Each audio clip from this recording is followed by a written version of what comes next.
Chapter 4, Rearchitecting the Firm. Welcome. Today, we are jumping right in. Have you ever wondered what happens when a company grows so incredibly fast that it physically starts breaking apart at the seams? Well, back in 2002, Amazon hit an absolute brick wall. They had the grand vision, they definitely had the customer demand, but their internal structure and software infrastructure, they were completely buckling under the pressure of their own massive growth. They simply had way too many products and too many disparate businesses running on this cobbled-together network. Okay, let's dive into this because the solution was wild. To fix it, Jeff Bezos sent an internal email to his entire development staff that would literally change business history forever. It became famously known as the Bezos Mandate. He wrote, "All teams will henceforth expose their data and functionality through service interfaces. Teams must communicate with each other through these interfaces." Listen, he wasn't just asking nicely, and this was definitely not a suggestion. He mandated that there would be absolutely no other form of inter-process communication allowed. Zero. No backdoors, no direct linking, no hidden databases. He was forcing a complete tear-down-to-the-studs elimination of traditional organizational silos. But why? Why did a CEO have to take such an extreme, uncompromising measure over software architecture? Looking at this historic memo snippet on the screen, complete with a signature, you really get a sense that this was so much more than an IT decision. By demanding that all teams share their data via open APIs, or application programming interfaces, Bezos was deliberately rewiring the very DNA of how his employees work together. He knew that without total consistency in technology, data architecture, and a unified view of the customer, Amazon was going to fall apart.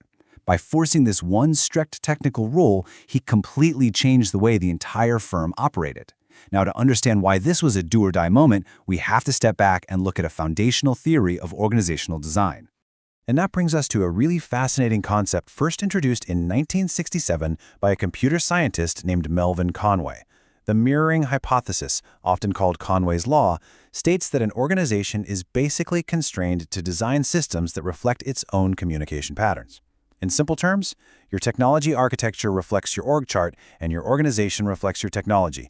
You just cannot fundamentally change one without completely changing the other. If you have separate departments that don't talk to each other, you are inevitably going to build disconnected software systems that can't talk to each other either. And that mutual reflection creates a massive, hidden trap called architectural inertia. See, as established companies get really good at doing things a certain way over decades, their routines become deeply embedded in both their tech and their human processes. They build distinct ways of operating that are heavily reinforced by incentives and performance metrics. Over time, these legacy setups create immense resistance to change. It becomes incredibly difficult for traditional, established firms to organize work in new, agile, digital ways because they are physically and culturally chained to their old architecture. And this brilliantly illustrates exactly what we're talking about. Traditional enterprise IT is built on isolated, distributed, functional silos. You've got a silo for marketing, a silo from the supply chain, a silo for finance, and so on. While this kind of compartmentalization might have driven efficiency back in the 20th century, today, it severely fragments your data. When your data is trapped like this, integrating it is a horrifically complicated, unreliable, and expensive nightmare. And if you can't aggregate your data seamlessly, it is literally impossible to unleash the true power of analytics and artificial intelligence.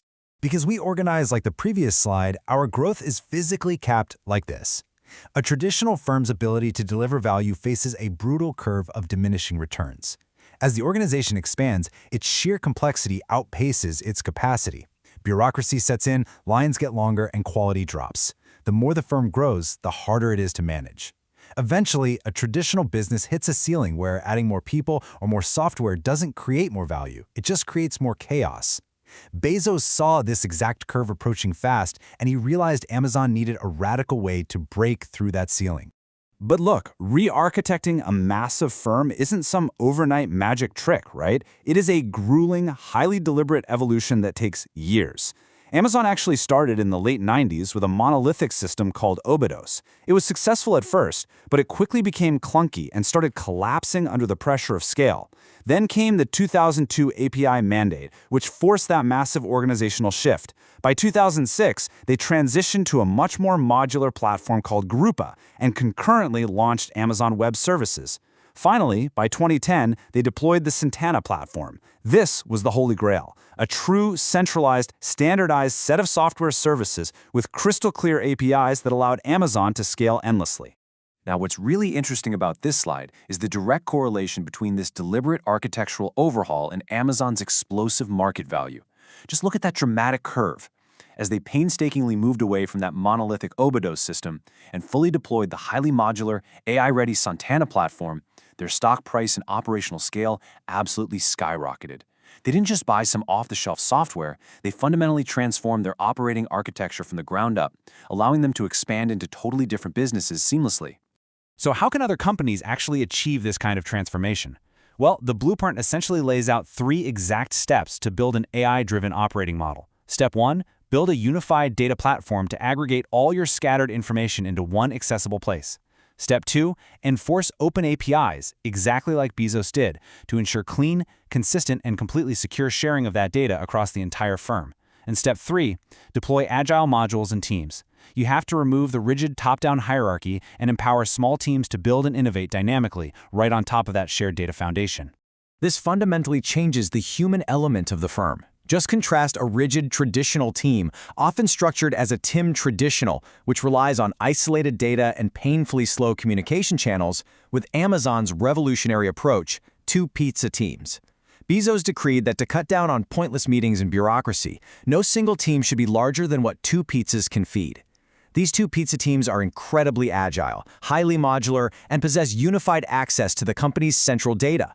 They can innovate rapidly and independently because the strict API rules keep everything perfectly connected without needing constant managerial oversight. So, the crucial point is that this new digital operating architecture entirely bypasses the physical ceilings of traditional business. By embedding processes directly into software, it completely removes human tasks from delivery bottlenecks. Think about it. No human is manually setting prices for every item on Amazon or dispatching every single Uber car. It unlocks truly exponential scale, scope, and learning. Those APIs allow secure, frictionless connectivity across both internal teams and external partners.